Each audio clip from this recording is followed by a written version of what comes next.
I must admit, I'm surprised you made it this far. It's quite exciting. I'm Matt Stark. I'm the director of Viewfinder. I mostly do design and a bit of code. Hi, I'm Jess. I'm the art director of Viewfinder, so I do nearly all of the art stuff, some 3D stuff, but mostly working with Matt and Oda and our narrative leads and everybody else to kind of make sure that art goes in line with the game design, the gameplay, and the narrative. And I'm Oda Tilset. I'm the audio director and sound designer for Viewfinder. I'm based in Oslo in Norway. I implement stuff, make sure that everything sounds good. Amazing. Well, it is great to see you all and meet you all. How are you all feeling with the launch of the game coming up so soon? Excited, a bit anxious. Pretty relieved. As it always is. It's like, oh, great, it's done. Yeah, at least it's now. Yeah, it's no longer in our hands, so we'll see how it goes. Yeah, curious to see how people react to the full game. And could one of you or all of you give a description of the game in about 3 sentences? First-person puzzle adventure game where you use a camera to reshape your environment and solve puzzles. And explore. It takes place inside of a simulation where you're exploring to try and figure out what the people who created the simulation were doing there. You mentioned there that it's inside of a simulation and trying to find out some more things about that. Not a huge amount has been shown about the story of Viewfinder, but I know that I'm really interested in finding out more about this world and how it works and everything. Do you think players like myself who are interested in that kind of thing are going to be satisfied by the story that is going to unfold? I'm hoping so. Yeah, we wanted it to be the kind of story where players who aren't particularly interested in the story can not engage with it much, but people who do, who get more out of the narrative, can dig into it a bit. And so a lot of it is optional, told through notes and logs and things like that. with the spirit of the game, when you use a camera, right, it's all about your perspective. In the story, there are many different perspectives, so take that as you will. It's up for you to find out. Very mysterious. Yeah. I remember first seeing the game a few years ago. I went viral, or at least the sort of mechanic, the central camera mechanic, went viral a few times on social media. And that I remember seeing that a few years ago now. So how long has it taken to get to this point of first sort of having that initial idea and then getting that all the way? So the first clip that went really viral was in January 2020, where I just had the basic camera mechanic and I was showing it off and demonstrating what it could do, and it got a lot of attention. And over the course of 2020, I prototyped it. I tried to figure out what the gameplay should be, what other mechanics could work with it, building up some of the systems. And then around the end of 2020 and the start of 2021, we made a vertical slice, which is a cut down version of a game that you can take to publishers and investors to show what the look and sounds and stuff will be like. And then we got funding and we started full production around the end of 2021. And so most of the development took place over 2022 and the start of 2023. So it's come together a lot faster than some comparable projects, which can end up taking 7-8 years, however long. And it's a real testament to the work of the team, and especially of our producers who have been keeping everything to schedule. On the camera mechanic, the most interesting immediate thing about the game, I really want to know, obviously I don't want to get too caught up in technical talk, but how does it work? How does it function? How do you do it? Yeah, so a lot of it works pretty much, I want to say as you might expect, but essentially it does all the steps that you might expect would be necessary. So for example, if you take a picture of an object, it does copy that object and it copies everything else. It copies them within the game, it hides them away, and it cuts things. So if you take a picture of the left-hand side of a car, then what it would do is it would take that model of the car and it would cut it halfway. It would get rid of everything that's not inside the picture, and obviously a lot of this is much easier said than done, but it copies stuff, it cuts stuff, it hides things. Like when you take a picture, initially it hides everything that's in it when it makes a copy. It generates textures, so when you take a picture, it generates a texture, which is then what's used on the picture that you see. And then when you hold it up, it just replaces that picture with the stuff that was copied earlier, and it cuts a hole in the world to put it in there. Yeah, I hope that answers your question.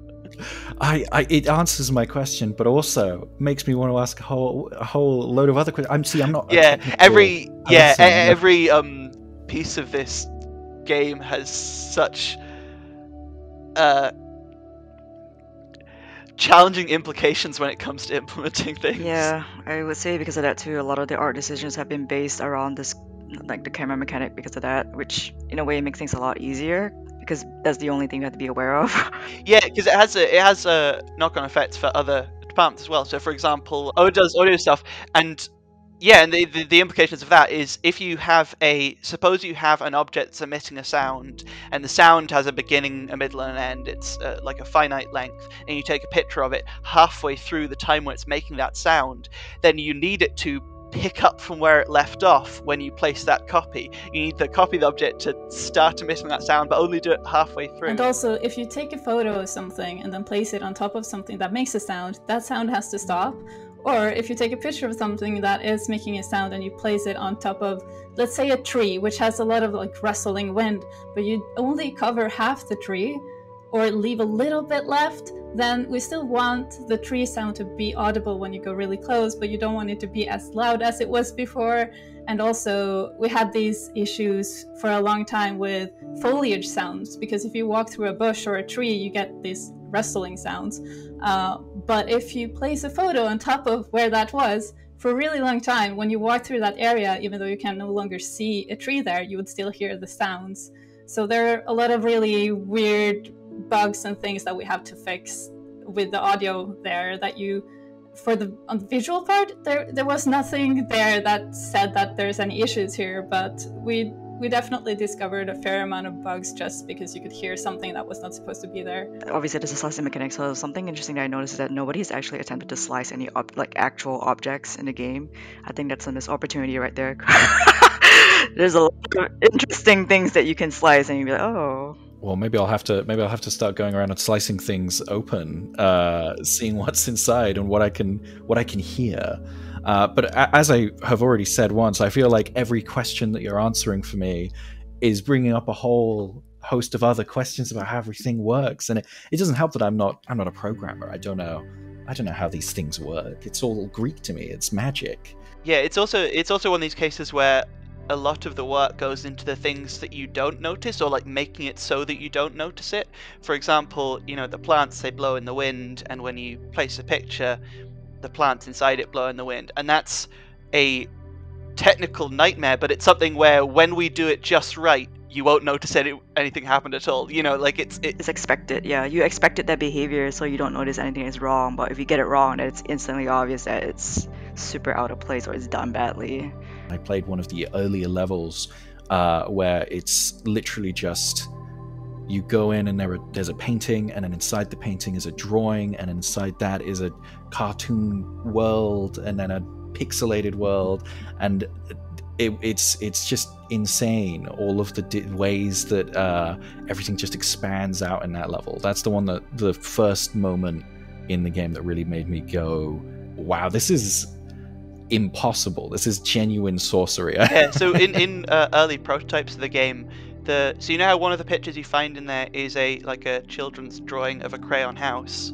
So there was a very early prototype of that in an early version of the game, and it was one thing that got a really big reaction out of people, and so we're like, oh, we have to push this as far as it can go. We have to see how ridiculous we can go in terms of making pictures that just don't look like photographs or don't look like games. Absolutely. That children's drawing specifically, I walked around the house and I was like, this is I was expecting it to be like a flat object. This is a 3D house. Where's the picture? Oh, I have to go into the house. That was fun because because the pitch tent level, they use various different techniques to do the different visual styles, and the crayon house, if you look closely when you walk around, you'll notice that the crayon lines, they just turn to always face you, just to make it look a bit more flat and two-dimensional. Was there ever any challenges trying to get all of those different looks in the paintings, like to happen? I mean, one of the first ones in that level specifically, I feel like this is just going to turn into a conversation about that one level, but there's one of the first ones is like a watercolor style. Yeah, look. like an impressionist painting. And I was thinking there specifically, like this look must have been something to achieve, right? Something went through a lot of iterations, and also it kind of grew. Like early versions of it had different pictures or fewer pictures, and as we became able to do different effects, or as effects became more sophisticated, or we figured out other styles would work well, it kind of grew. So like it's existed in the game in some form or another for a while, but it's kind of gradually built up in terms of, or like for example, individual styles had been in there, but they weren't so convincing. They weren't so. For example, the first picture you get in there, it looks like it's a sketch, like a pencil sketch. Oh, that took a while to fix. Yes, that's been there for a while, but the early versions, the effect was not so convincing. You know, it looked okay when you stood still, but as soon as you had to move, it looked a bit fake and kind of laid on top of it. So that went through a bunch of iterations. And I will say too as well, like everything that you see in the game has been what we were able to make. Like we had a lot more ideas that we wanted to try, but you know, as with every game, you run out of time, you have deadlines. There are a lot of other cooler stuff that we did want to like put in, but there just wasn't like the time to try those things and add them in there. Like there's literally so many different art styles that we thought were really cool and it could really work well for this game specifically. But yeah, maybe later, who knows? I don't know, but you know. Absolutely. Well, on talking about art styles and all sorts of different inspirations, I want to know in general, what are the biggest inspirations on the game? In terms of gameplay, I mean, I love puzzle games, and there's a lot of cool first-person puzzle games, and that's where it takes a lot of inspiration from. You know, Portal, Manifold Garden, Talos Principle, The Witness, but also puzzle games more generally, like some 2D puzzle games like Baba Is You or Patrick's Parabox. There's a lot of elements that are drawn from different sources. Yeah, so for the audio inspiration, when I first started working on the project, I found a bunch of different recordings. I also recorded a bunch myself with sounds from different types of instant cameras, and also just like analog cameras and other digital cameras, any camera in general, really. And I used those a bunch for the different machines in the game. So not just the camera itself, but like the teleporters and all the battery machines, everything really has a bunch of different camera sounds that are all put together to make these new things. It was a lot of fun, really, just like taking these tiny sounds and building together to make everything. And then also, there's a lot of sounds in the game where I've had photos of different kinds that I've just like shaped in front of my microphone and processed in a lot of different ways. So, for example, when you rewind, there's a lot of like fluttering sounds, and those are all just photos that I've processed in a bunch of different ways.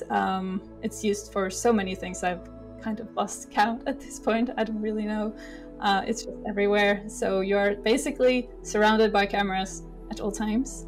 And then for like the ambient stuff, we had a lot of discussions because you can't really see any birds and you can't see any bugs or anything. But if you don't have those, everything feels really dead and boring. And it's been proven, not really surprising, but if you can't really hear nature, your mental health suffers, which is why in Tokyo, for example, they have like bird twittering and stuff playing in the subways because it helps people's mental health. And so I figured even if we can't really see any birds, it would make sense that they want to have that in there, because they're spending so much time in the simulation, these founders, that it makes sense that they would want this to be a safe space where they can relax and work on their thing. So in the end, I ended up adding a lot of that, and the founders are from different places in the world. So, for example, Hiraya, she is a botanist and she's from the Philippines. So in her levels, there's a lot of different bird sounds from the Philippines, because I wanted to really draw from the places where the founders are from when I could, in all of the different levels that are attached to each of the founders, I guess. So it's been a lot of time. Just obviously I can just go to every single country to record things, so I've been searching the internet for different audio libraries with ambience. Really took a lot of time to find the ones that I felt fit the game, because it's such a chill vibe, and I didn't want to have a lot of people and stuff. I wanted it to feel quite serene when you were there. So just focused on kind of clean nature sounds. But also just to make this contrast, I don't think this is something anyone really has noticed, but a lot of the insects, like there's so much cicadas and stuff that you can hear in the levels, because it really brings everything to life. And it's also a nice way to kind of give you a bit of information about what time of day it is, because in general you can hear different types of bugs depending on what time of day it is, pretty much everywhere in the world. But more than half of those were made with synthesizers, because I figured it would make sense considering this is a simulation. So a lot of what you hear of like wildlife in the game is just synthesizers. Yeah, I don't know, there's been so much fun things going on with finding out what to do and what not to do, and all of the different visual styles in the game has been so much fun working with, because especially some of the pictures are so abstract that there's nothing obvious that would fit. So yeah, just playing around with, I don't know, chopping up music and stuff to make things sound really weird. Also the music, we wanted it to be very ambient and in the background for most of the time. And I think the composer Jason, he really nailed it with that. And then in certain other parts of the game, you can hear more, each founder has their own theme and stuff. Yeah, it's been really fun. He's been super cool to work with, and so fast. I'm still like mind blown by how efficient he is at making all the music. And yeah, the audio with the different visual styles is really cool. It really helps to kind of sell the illusion when, like for example, when you there's one picture in that level with all the different pictures that's in the style of a retro first-person video game, and when you step into that, your footsteps sound different, and the sounds around, you know, the crackling of the fire, it's all kind of sounding, yeah, like this old school sound chip. Also, everyone, please, in the tune thing, jump at least once. I wasn't going to say anything. I wasn't going to say anything. When I jumped and I realized that I was so excited.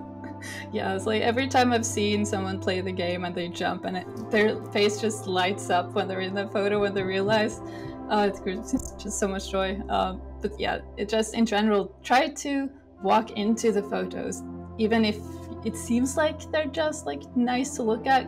Walk closer, go into them, go deep into them. There's stuff hidden everywhere. Yeah. Oh yeah, we found a lot of places to hide things around the game. Yeah. I also think there's one photo where no one on the team except me knows there is a thing going on as well. How dare you? What is this? That's amazing. Oh, I love it. I'm curious to see who finds it.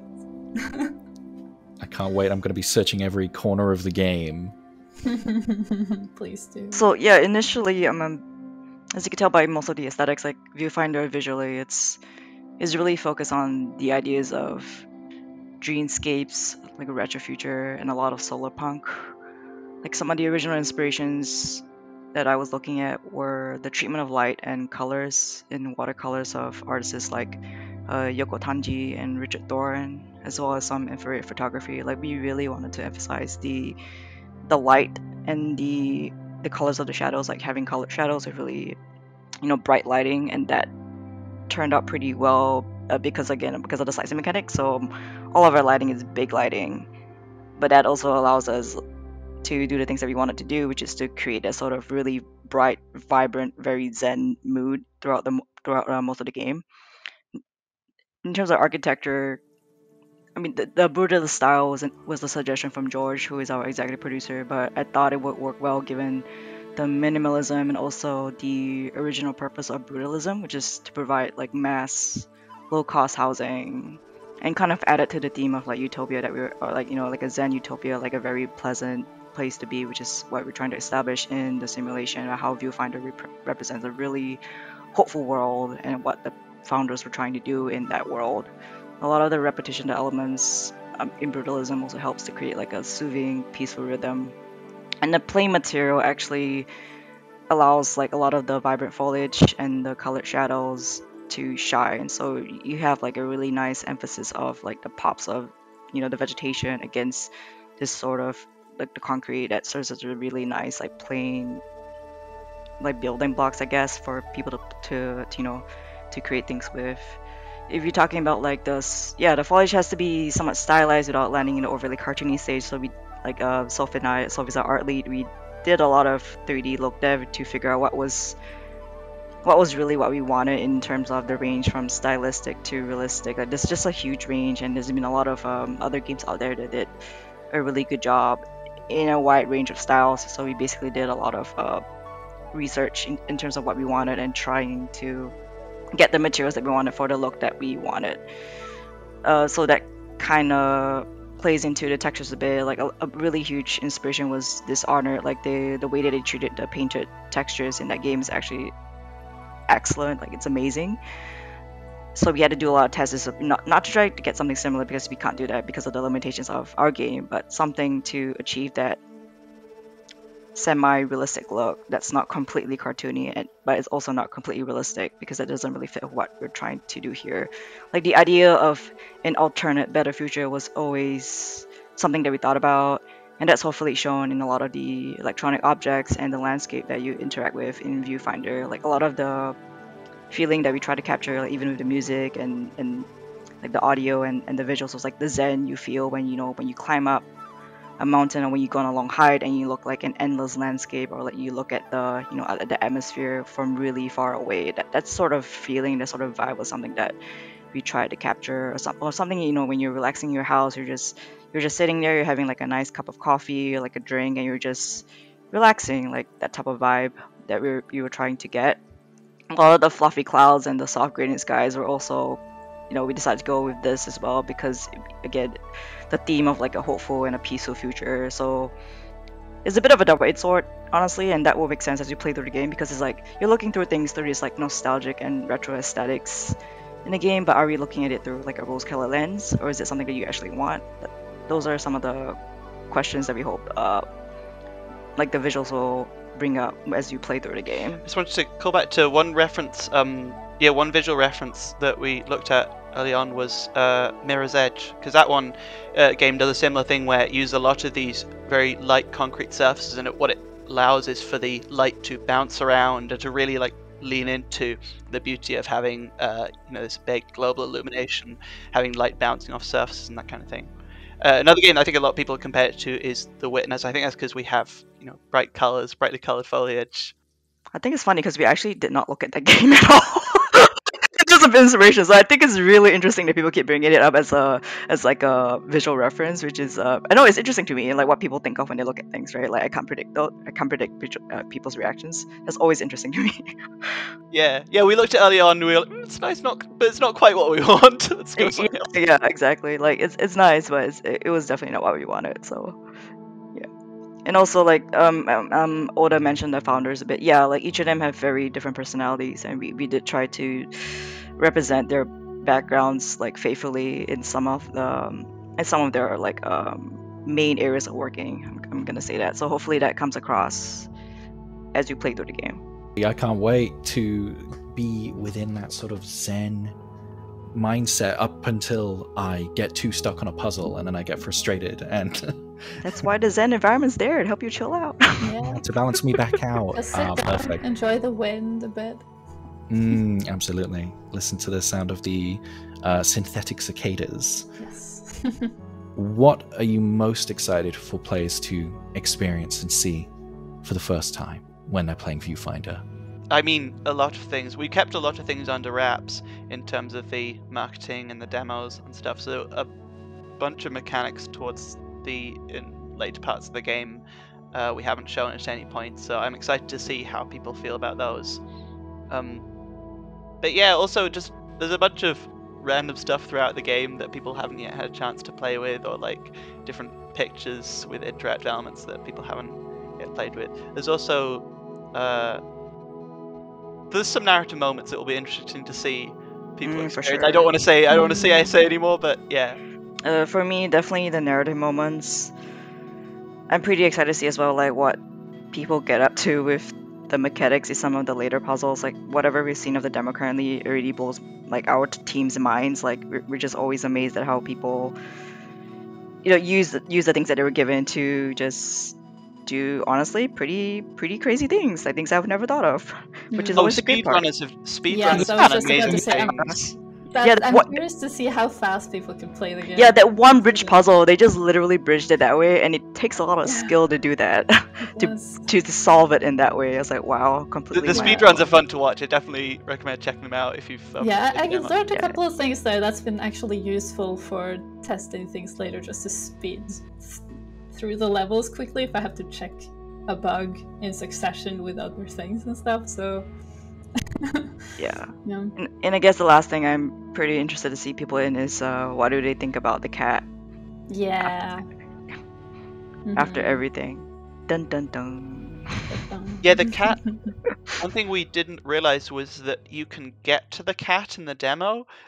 We hadn't realized that you could do that, but in the demo, if you use one of the pictures in a particular way, then you can get to where the cat's hanging out and you can pet them. Go pet them. We didn't realize you could pet the cat. Early pets, yeah.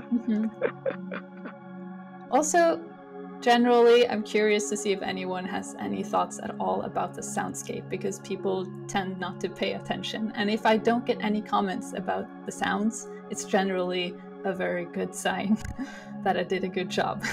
Yeah, it means it felt natural. It means it blurred into the background. It just felt like it was meant to be there. I'll admit I'm a bit nervous now about the cat.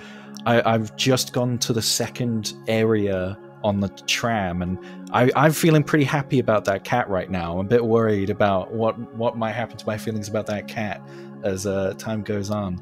But yeah, I think we will wrap it up here. This has been a great talk. I am even more excited than I already was for Viewfinder. Thank you for speaking with me. When does the game release? 12 days time. Yeah, 12 18th. days as of the 18th. Absolutely. Counting down the days at this point. I was gonna say, do you have a huge countdown calendar in your room? You just turn it off. Yeah, just get a massive calendar on the wall behind me. Yeah, 18 days. Turn it off now. Amazing. Absolutely. Well, I wish you the best of luck in Thank these you. I really last hope you enjoy the Thank rest you. of the game. Yeah. Hope so. And find all the hidden things. Don't get I'm frustrated at the very puzzles. It's all solvable. We promise. There was one, the bonus puzzle at the end of the first area I went to before I went onto the train, and there was a moment during that when I was like, what am I meant to do with this brick maze? What am I doing here? And I think that was one of the more. ones that took the longest for me to figure out as well, embarrassingly long. Yeah, And that went through a lot of just iterations. cheating my way 'cause- through it. Yeah, that went through a bunch of iterations. Just make it a bit easier, then a bit easier, and then Much harder version early on. I remember this. I was like, The art has helped a lot there, though, just to guide you a bit. And I also added a few bug sounds here and there just to try to see if I could help lead people to certain areas. There's a few cases where I did that. I thought, yeah, maybe it's a good idea to put something here just so maybe people walk that way. yeah, it's an interesting balance with puzzles. You got to be a little bit mean to the player, but you can't be too mean. exactly. Got to give them something, little crumbs to keep them going. Yeah. There's a limit of meanness that Matt has to fill, and then once he's filled that bar, he's now I'm done. I'm done being mean for today. Phenomenal. I can't wait to play the rest of the game, and I can't wait to see what people do with the game once it's out. Thanks for speaking with me, everyone. Yeah, it's been lovely meeting you. No, thank you. Yeah. Thanks for having us. Yes.